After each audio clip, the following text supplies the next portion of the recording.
Hola hermanos, el día de hoy, 19 de octubre del 2023, es jueves de la 28ª semana del tiempo ordinario. Vamos, ya volvemos, hemos pasado San Ignacio de Antioquía, San Lucas, esta semana hemos tenido varias celebraciones, ¿no? Y bueno, entonces ya volvemos legítimamente, digo, hoy es día de tiempo ordinario, no hay ninguna memoria obligatoria. Hoy es día de San Pablo de la Cruz, San Pablo de la Cruz es muy importante por la reforma que él va a generar en torno a la pasión del Señor Jesús, ¿no? La predicación de la pasión.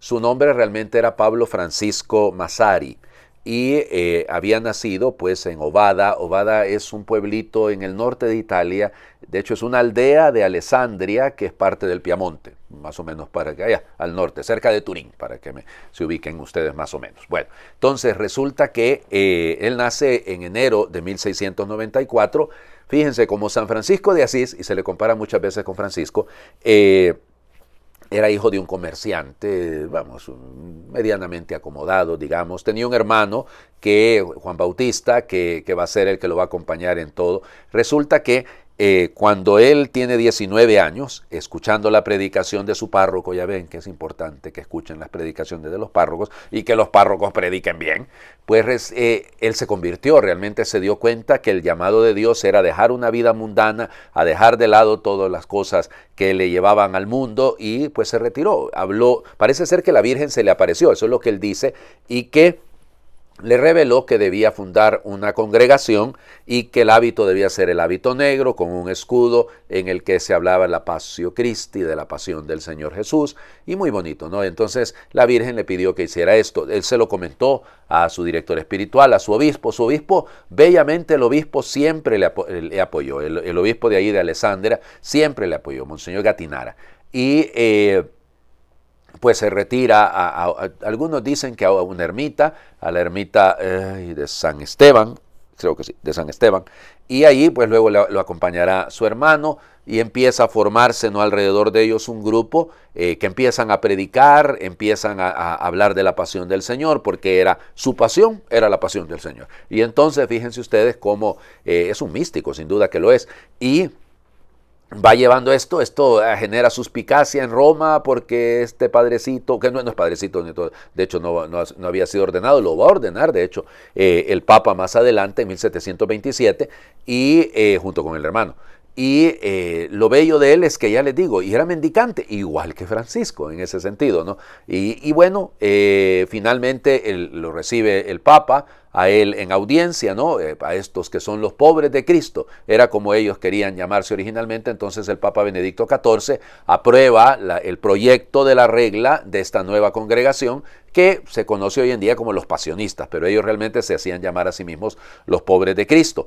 Y bueno, pues resulta que él ordena, como les digo, a él junto con su hermano en 1727, el Papa, el sucesor de Benedicto XIV, que es Clemente XIII, lo manda a llamar a Roma y pues se queda viviendo ahí en Roma.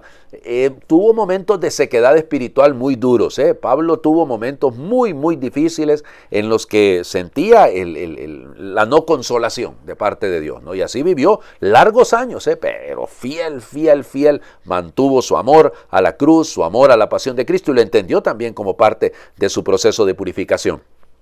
Y va a morir. Él realmente muere un 18, fíjense, un 18 de octubre de 1775. Lo que pasa es que como el 18 es el día de San Lucas, entonces se trasladó la fiesta al día más cercano que estuviera libre. El día más cercano que estaba libre era el 19. Fue canonizado en 1867 por el Papa, el Beato Pío IX. Bueno, los pasionistas, los que conocemos algo de los pasionistas, yo trabajé con un excelente párroco, el padre Neil Tillman, que es obispo de hecho en Jamaica, y pues ahí conocí a los pasionistas y reconozco el valor y la importancia que tiene precisamente esta vocación tan bella de ayudarnos a todos a meditar en la pasión del Señor. Bueno, vamos a las lecturas del día de hoy. Volvemos a la carta a los Romanos. Ayer hemos leído brevemente otro texto, no porque la segunda a Timoteo, porque era el día de San Lucas. Entonces volvemos a Romanos, capítulo capítulo 3, versículos del 21 al 30. Hermanos, la actividad salvadora de Dios atestiguada por la ley y los profetas se ha manifestado ahora independientemente de la ley. Por medio de la fe en Jesucristo, la actividad salvadora de Dios llega sin distinción alguna a todos los que creen en Él. En efecto, como todos pecaron, todos están privados de la presencia salvadora de Dios, pero todos son justificados gratuitamente por su gracia, en virtud de la redención llevada a cabo por medio de Cristo Jesús, al cual Dios expuso públicamente como la víctima que nos consigue el perdón por la ofrenda de su sangre por medio de la fe. Así nos enseña Dios lo que es su actividad salvadora. Perdona los pecados cometidos anteriormente, que soportó con tanta paciencia, y nos da a conocer en el tiempo actual que Él es el justo que salva a todos los que creen en Cristo Jesús. ¿En dónde quedó pues tu derecho a gloriarte? Ha sido eliminado. ¿Por cumplir la ley? De ninguna manera, sino por aceptar la fe, porque sostenemos que el hombre es justificado por la fe y no por hacer lo que prescribe la ley de Moisés. ¿Acaso Dios es Dios solo de los judíos? No lo es también de los no judíos. Evidentemente que sí, puesto que no hay más que un solo Dios que justifica por medio de la fe tanto a los judíos como a los no judíos. Palabra de Dios. Te alabamos, Señor. Bueno, este es un texto complicadísimo que mal leído por los jansenistas, mal leído por Lutero, y aquí me puedo pasar un buen rato, ¿no? Porque mal leído por nuestros hermanos pentecostales, y discúlpenme, cometen un error terrible, ¿no? Terrible, terrible, terrible. Fíjense, porque no entienden, primero, los destinatarios de Pablo. Pablo le está escribiendo a la comunidad de Roma, que la comunidad de Roma es una comunidad que tiene una mezcla. Hay una gran cantidad de judíos de alguna de las sinagogas de Roma que se han convertido al cristianismo. Pero entonces ellos tienen ese resabio, esa dificultad de separar, de independizar, esa es la palabra que utiliza esta traducción, la visión del cumplimiento de la ley mosaica, o sea, del cumplimiento de las normas y prescripciones que estaban en el Antiguo Testamento, de la fe en Jesucristo. Y eso es lo que Pablo está tratando de hacer entender. No es el mero cumplimiento de la ley con la visión farisea que él mismo había experimentado porque él era fariseo de origen, pues entonces él hace ver que ese cumplimiento, no es que no valga el cumplimiento, no es que hay que eliminar la ley, no es que hay que eliminar los mandamientos de la ley de Dios, no. Lo que pasa es que Pablo está hablando de ese montón de prescripcioncitas, acuérdense, 613 mandamientos se habían encontrado los fariseos en el Antiguo Testamento. Uy, Dios mío, imagínense, 365 mandamientos y 248 prescripciones. Era exagerado aquello, exagerado, claro que sí. Entonces por eso Pablo está poniendo el acento en Cristo Jesús, en Cristo. Fíjense, ahora, cuando Pablo habla de la gratuidad de la gracia que nos salva, no está diciendo que es automáticamente que la gracia me salva, porque yo puedo rechazar la gracia. Ahí es donde entra la libertad de la persona humana. Y entonces, claro, Dios puede regalarme su gracia, ofrecerme su amor, y yo puedo rechazarlo. Cuidado, no es que, como decían los jansenistas, existe la gracia a coacciones, o sea, la gracia que me obliga. No, lo siento mucho. O sea, la gracia no siempre, y lamentablemente es la verdad, no siempre nosotros la vivimos como debe ser vivida. Y por eso el resultado de aceptar esa gracia y esa salvación es la fe. Pero la fe no entendida como un sentimiento, no es sentimentalismo esto. Esto se trata de una acción concreta, acuérdense, el verbo pisteo, el creer. El creer es una actitud que me cambia la vida. No significa, insisto, el mero cumplimiento, pero tampoco significa la magia de la acción salvadora de Cristo, porque no lo es. Es una respuesta. Entonces, por eso Pablo dice, ¿dónde queda tu derecho a gloriarte? En nada. ¿En el cumplimiento de la ley? Pues no, de ninguna manera. Sino por aceptar que el hombre es justificado por la fe y no por lo que prescribe la ley de Moisés. Pero fíjense, a alguno se le olvida y no por lo que es justificado por la fe. La justificación por la fe, sí, pero la justificación por la fe no de manera mágica y automática, porque la salvación viene cuando yo decido aceptar esta salvación que me ha sido propuesta, que me ha sido entregada porque yo he sido salvado en la cruz. Pero una cosa es saberlo y otra cosa es responderlo con una vida concreta. Los fariseos. Lucas 11, versículos del 47 al 54.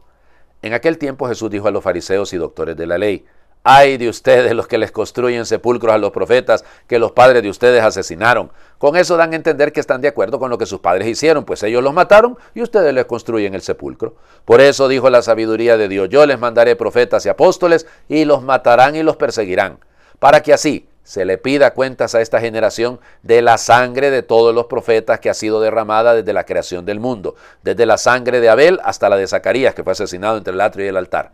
Sí, se lo repito, a esta generación se le pedirán cuentas.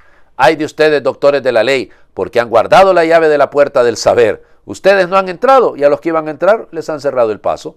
Luego que Jesús salió de ahí, los escribas y fariseos comenzaron a acosarlo terriblemente con muchas preguntas y a ponerle trampas para ver si podían acusarlo con alguna de sus propias palabras. Palabra del Señor. Gloria a ti, Señor Jesús. Esa actitud farisaica es la de siempre, ¿no? ¿Se han fijado ustedes? Pónganse a discutir con una persona fanática. ¿Ok?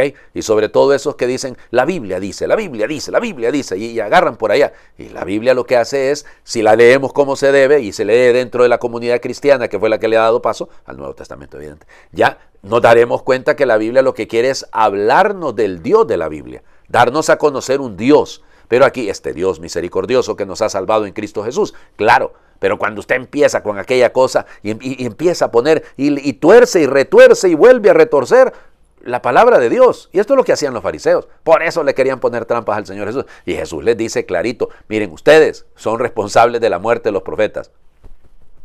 Y a él, que no es un profeta, sino que es el profeta, lo van a matar. Lo van a matar, y eso es exactamente, cumplen con lo que siempre han hecho.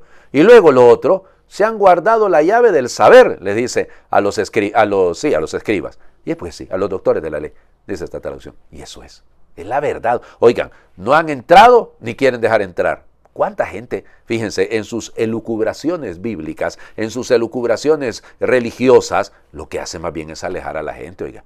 Lo que hace, claro, sobre todo el testimonio, ahí es donde está el problemón. Pero piénsenlo, o sea, ¿cuánto daño hacemos cuando la palabra de Dios la volvemos sabiduría humana? Y no lo es, porque la palabra de Dios es una sabiduría que es de Dios, pasada por el tamiz de nuestras limitaciones y condicionamientos humanos. Eso no puede cambiar, porque es letra humana inspirada por Dios. Así que, por lo tanto, hombre, no te guardes la llave del saber, compártelo. En el mes de las misiones, ya con la mirada puesta en el Domum dentro de un par de días, 3 días, bueno, hay que compartir lo que hemos recibido. Hagamos oración. Señor Jesús, ayúdame a entrar decididamente por la puerta del Evangelio. Llevo mucho tiempo siendo cristiano, pero no acabo de pensar como tú, sentir como tú, rezar como tú, arriesgar como tú, tratar a los pobres como tú, renunciar como tú, compartir como tú, entregarme como tú. En definitiva, no me atrevo a amar como tú. Que tu espíritu me dé el empujón que necesito para vencer la pereza y la mediocridad y entrar cada día con mayor profundidad en tu reino. Ayúdame a ser puente que abra camino, que nunca sea muralla que cierre el paso, para que muchas personas, algunas muy cerca de mí, que buscan la fuente de la felicidad y de la alegría, puedan encontrarse contigo, puedan descubrir y vivir que tú eres el camino, la verdad y la vida. Amén. Señor, esté con ustedes y les bendiga Dios por intercesión de San Pablo de la Cruz, el que es Padre, Hijo y Espíritu Santo, y su bendición descienda, les acompañe siempre. ¿Cómo es la cosa? Yo sé que algunos ya los que siguen las publicaciones van a decir: Padre, hoy es jueves, ¿para dónde van? Para el Santísimo. ¿Y por qué vamos? Porque hay que orar por la paz. El Papa Francisco ya nos convocó al mundo entero, a todos los creyentes, próximo viernes, de mañana en 8, a orar, penitencia y ayuno, las 3 cosas. Y lo hace un viernes, que es el día que se reúnen los musulmanes, para poder acompañarlos a ellos en su oración. Si el Islam es una religión de paz, que lo demuestren. Primer punto. Y segundo punto, por favor, oración. Vayan al Santísimo. Vamos al Santísimo, que hay que orar mucho para que termine la guerra.